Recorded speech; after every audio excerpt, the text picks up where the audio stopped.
সুরক্ষায় কাঁটাতার, কিন্তু উচ্ছেদের আশঙ্কায় ইচ্ছামতি পাড়ের মানুষ মিছিল করে বিডিও অফিসে এবার ডেপুটেশন প্রদান করলেন তারা।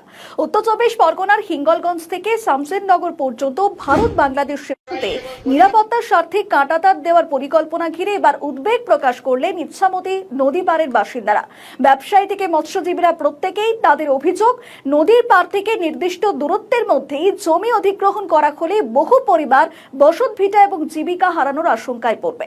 স্থানীয়দের দাবি, হিঙ্গলগঞ্জের ইচ্ছামতি নদীর পাড় থেকে প্রায় 150 ফুট জমি অধিগ্রহণের পরিকল্পনা বাস্তবায়িত হলে 8টি গ্রাম পঞ্চায়েতের বহু গ্রামের মানুষ সমস্যায় পড়তে পারেন। বিশেষ করে মৎস্যজীবী এবং নদী নির্ভর মানুষের রুজি রোজগার ব্যাহত হবার আশঙ্কা রয়েছে। আর এই পরিস্থিতিতে মঙ্গলবার ইচ্ছামতি নদীর পাড় থেকে শতাধিক ব্যবসায়ী এবং সাধারণ গ্রামবাসী হাতে প্ল্যাকার্ড, ফেস্টুন এবং ব্যানার নিয়ে মিছিল করেন।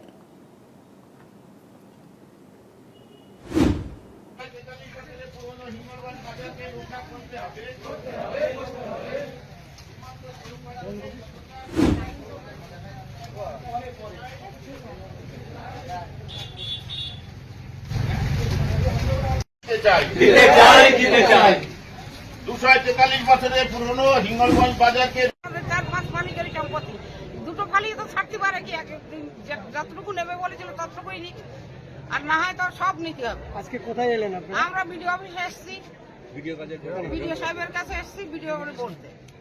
আপনার নাম? আমার নাম কল্পনা সিনহা। বাজার তো পুরোই গেল। দুদিন ধরে দেখতে পাচ্ছি যে সীমান্তে একটা ফিতি দিয়ে মাপজোক চলছে, সীমান্তে কাঁটা তারের বেড়া দেওয়া হবে। তো আমরা হিঙ্গলগঞ্জের ব্যবসায়ী, হিঙ্গলগঞ্জ এই যে ব্যবসায়ী প্রতিষ্ঠানটা, হিঙ্গলগঞ্জ ব্যবসায়ী সমিতির এই প্রতিষ্ঠানটা 243 বছরের পুরনো।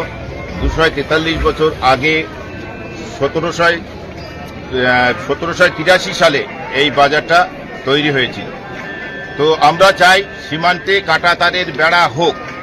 আমরা সীমান্তে কাঁটাতারের বিপক্ষে নই, কিন্তু বিপুল পরিমাণে ধন সম্পত্তি, বিভিন্ন পরিবার, দোকানপাট ক্ষতিগ্রস্ত না করে, বেশি ক্ষতিগ্রস্ত না করে যতটা কম সংখ্যক জমি নিয়ে সীমান্তে কাঁটাতারের বেড়া দেওয়া হয়, সেই অনুরোধ আমরা রাখতে এসেছি। হিঙ্গলগঞ্জ বিডিও অফিসে বিডিও সাহেবের কাছে আজকে আমাদের ডেপুটেশন আমরা জমা দিতে এসেছি। আপনার নাম? আমার নাম সুশান্ত ঘোষ, সম্পাদক।